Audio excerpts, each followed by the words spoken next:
भागलपुर में ऐसे कई मोहल्ले, मकबरे और ऐतिहासिक स्थल हैं, तवारीखी जगह है जो मुगल काल से संबद्ध है।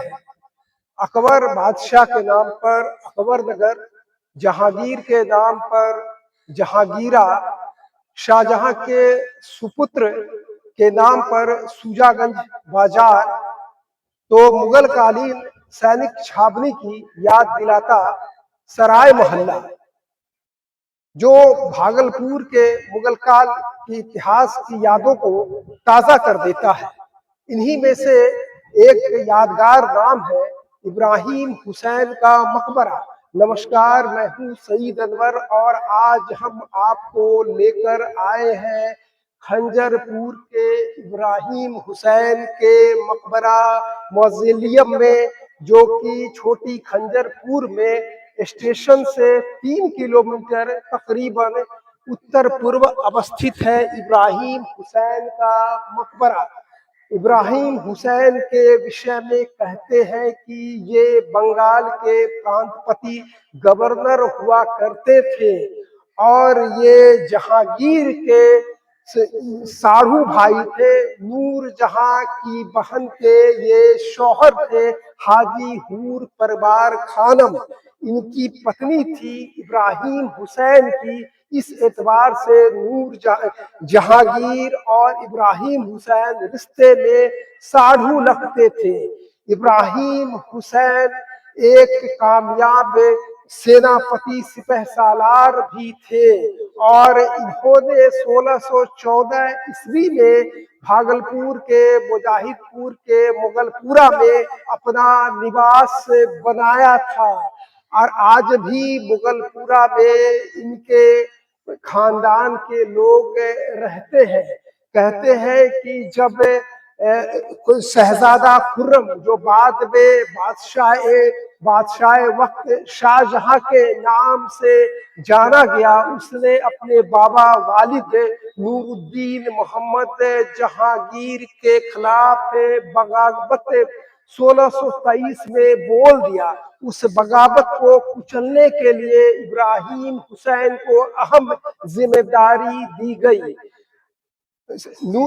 जहांगीर के दूसरे सपुत्र शहजादा परवेज और उनके विश्वस्त एक और सेनापति थे महाबत खान, उन दोनों को दिल्ली से उत्तर प्रदेश बुरहानपुर से होते हुए भागलपुर भेजा गया, जहां पर एक संयुक्त रणनीति तैयार हुई कि किस तरह से शहजादा खुर्रम के बगावत को कुचलना है। और मैं बता दूं कि शहजादा खुर्रम दिल्ली से उत्तर प्रदेश के बुरहानपुर होते हुए बंगाल में प्रवेश कर चुका था और पूरे बंगाल और बिहार पर उसने नियंत्रण स्थापित कर लिया था। तो मंसूबा ये बना कि इब्राहिम हुसैन गंगा के उत्तरी तट से ये हमलावर होंगे, मोर्चा संभालेंगे और शहजादा परवेज और महाबत खां गंगा की दक्षिणी तट से राजमहल की ओर बढ़ेंगे और बागी शहजादा खुर्रम पर अंकुश लगाएंगे, उनको शिकस्त देंगे। तो ये उत्तरी मोर्चा जो गंगा की ओर बढ़ रहे थे, इब्राहिम हुसैन खान और आज के जो मधेपुरा आलमनगर, वहां पर दोनों सेनाओं की, यानी कि जो शाहजहां यानी कि जो बाद में बादशाह बना, खुर्रम समर्थक के राजाओं और फौज के बीच घमासान हुआ। इस युद्ध में इब्राहिम हुसैन को कामयाबी मिली और इसके बाद एक और युद्ध जो आगे चलकर बेगूसराय आज के नूरपुर में हुआ, वहां पर इब्राहिम की फौज को शिकस्त मिली और इब्राहिम को वही जो है हलाक शहीद कर दिया गया और उनके जो है धड़ को यहाँ जहाँ आज हम खड़े हैं, यहाँ उनके घोड़े पर लाद करके यही इनको सपुर्दे खाक किया गया, जबकि उनके सिर को भागलपुर से 120 किलोमीटर की दूरी पर साहेबगंज जिला के राजमहल में उनके सिर को दफन किया गया है। और चूंकि राजमहल में ही बैठकर उन दिनों राजमहल राजनीतिक गतिविधियों का केंद्र हुआ करता था और वहीं पर शहजादा खुर्रम बैठ करके युद्ध का संचालन और रणनीति और मंसूबा बंदी कर रहा था, तो उनके पास उनके सिर को भेज दिया गया। और जिस तरह का आप यहाँ पर जो मकबरा देख रहे हैं, उसी तरीके से राजमहल में भी उनका एक सेम मकबरा बनाया गया है। इस परिसर के विषय में बता दूं तो ये 80 फीट चौड़ा, 70 फीट लंबा है और इसके चारों ओर प्रवेश करने के लिए कभी द्वार हुआ करते थे, लेकिन अभी 3 द्वार बंद कर दिए गए हैं सिवाय एक को छोड़ करके, और अगल बगल में पूरे तौर से अतिक्रमण कर लिया गया है। तो मैं ये बता रहा था कि ये पूरा चार दीवारी, सबसे पहले मैं ये भूल गया था बोलना कि ये गंगा के तट के किनारे है, on the river of Ganga, बिल्कुल गंगा के किनारे अवस्थित है। ये पूरा परिसर 120 फीट के लंबे चौड़े अहाते में ये विस्तृत है। इससे जो मकबरा का जो वास्तुकला है अपने आप में बेजोड़ है। कोई भी राहगीर बरबस देखकर एक बार भी उसकी नजर ठिठक जाती है। इसका वास्तुकला कहते हैं कि इसका जो जो इमारत है, ये जो मकबरा है, ये हुमायूं के मकबरे से मिलता जुलता है। और ये जो आप देख रहे हैं, जहां पर खड़े होकर मैं आपसे संवाद और गुफ्तगू कर रहे हैं, ये 20 फीट ऊंचे प्लेटफॉर्म पर अवस्थित है। कहते हैं कि इब्राहिम के परिजन और रिश्तेदारों के यहाँ पर 13 कब्रें हैं इब्राहिम के अलावा। आप जो मेरे उस तरफ देख रहे हैं वो एक कोने में उनके वफादार घोड़े का है, जिसको यहाँ पर लाके दफन किया गया था। इब्राहिम हुसैन को मरणोपरांत फतेह जंग की उपाधि दी गई थी। भले हो शिकस्त खा गए थे नूरपुर के युद्ध में, लेकिन उनको उनकी बहादुरी का कद्र करते हुए उनको फतेह जंग का लकब दिया गया।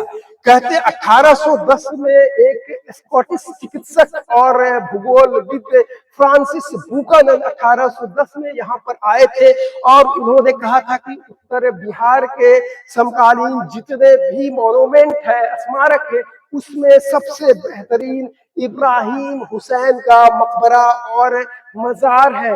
इसके बाद यहाँ पर 1880 में एक फोटोग्राफर थे जिनका नाम है हेनरी वाडे गैरी।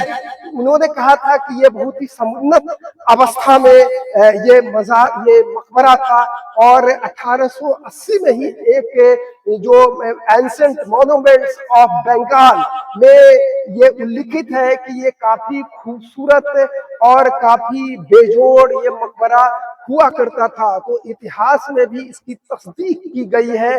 और अभी जो यहाँ पर का माहौल है, यहाँ पर 2011 और 12 में इसे हेरिटेज बिल्डिंग घोषित किया गया था। सन 1989 का जो फेमस दंगा हुआ था, उसमें इब्राहिम समेत तमाम कब्रों को क्षतिग्रस्त किया गया था। तब उस वक्त के प्रशासन ने यहाँ 10,000 रुपए इसके मरम्मती को दिया था। और तत्कालीन जो जिला अधिकारी भागलपुर विपिन कुमार थे, उन्होंने यहाँ पर जो अतिक्रमण है उसे विमुक्ति के लिए लिखा भी था। इसकी राजस्व चौहद्दी क्या है बताया जाए, लेकिन वो अब तक सर्द खाने में और अब तक सिर्फ आई गई बात हो गई।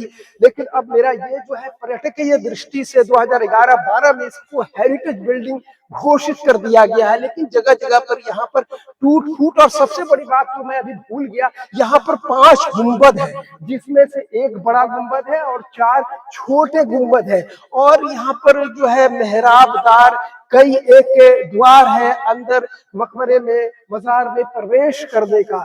तो ये पर्यटकीय दृष्टि से इसको हेरिटेज बिल्डिंग तो बना दिया गया, लेकिन उस एतबार से जो कला संस्कृति विभाग और स्थानीय प्रशासन को इसको तरक्की के लिए, जो विकास के लिए काम करना चाहिए ताकि पर्यटक भी यहाँ तक पहुंच सके, वो काफी जो है कारगर होता नहीं दिख रहा है। शने शने जो ये ऐतिहासिक विरासत है वो समाप्ति के दौर पर पहुंच रहा है।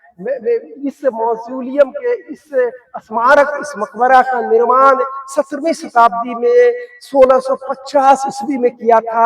लगभग 450 साल का ये सफर तय कर चुका है। वक्त के थपेड़ों और तमाम झंझावातों को झेलते हुए आज इब्राहिम हुसैन का मकबरा आज भी खड़ा है।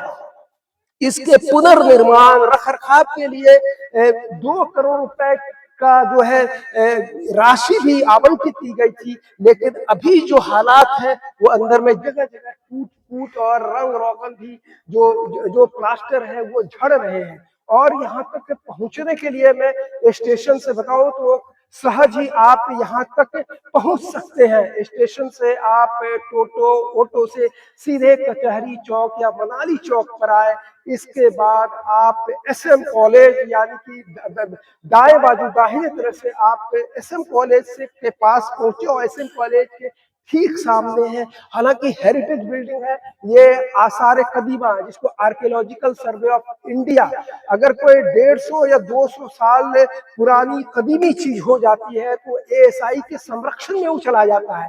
तो ये एएसआई के संरक्षण में तो है, लेकिन जिस तरह से इसका जो प्रचार प्रसार होना चाहिए, रखरखाव होना चाहिए, उसमें कहीं न कहीं कोताही और ढीलापन देखा जा रहा है। फिलहाल ये शहर का बीचों बीच हृदय स्थल में अगर मध्यकालीन कोई मॉन्यूमेंट है जिस पर हम इतरा सकते हैं तो वो इब्राहिम हुसैन का मकबरा है। लेकिन फिलहाल ये चारों ओर से अतिक्रमण कर लिया गया है। हर तरफ पहले यहाँ पर 89 से पहले ये पूरे खुला हुआ जगह था और 89 से पहले यहाँ पर कव्वाली वगैरह भी उर्स भी हुआ करता था, लेकिन 89 के बाद यहाँ के नुमाइंदों ने, यहाँ के जनप्रतिनिधियों ने इस इलाके में अतिक्रमण करा दिया गया। लोग धीरे धीरे बसते चले गए और चारों ओर कंक्रीट के जंगलों से ये अटा पड़ा है। आप देख सकते हैं कि बड़ी बड़ी इमारतें बन गई है इस मॉन्यूमेंट के करीब, जबकि एएसआई का रूल है कि 100 या 150 मीटर के दायरे में कोई भी बड़ी इमारत नहीं होनी चाहिए। फिलहाल ये इब्राहिम हुसैन का मकबरा से हम जो आपसे रूबरू हैं, गुफ्तगू कर रहे हैं।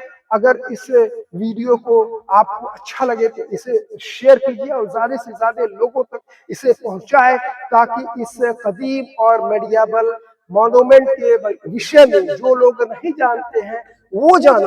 और मैं सरकार से ये निवेदन करना चाहता हूं कि जिस तरह से विक्रमशिला के रेनोवेशन के लिए, पुनरुद्धार के लिए सम्राट सरकार काम कर रही है, उसी तरीके से इस अजीमुस्शान जो इतिहास में अपने जो है काफी कुछ समेट कर रखा है, उसके उसके काम के लिए सम्राट सरकार काम करे।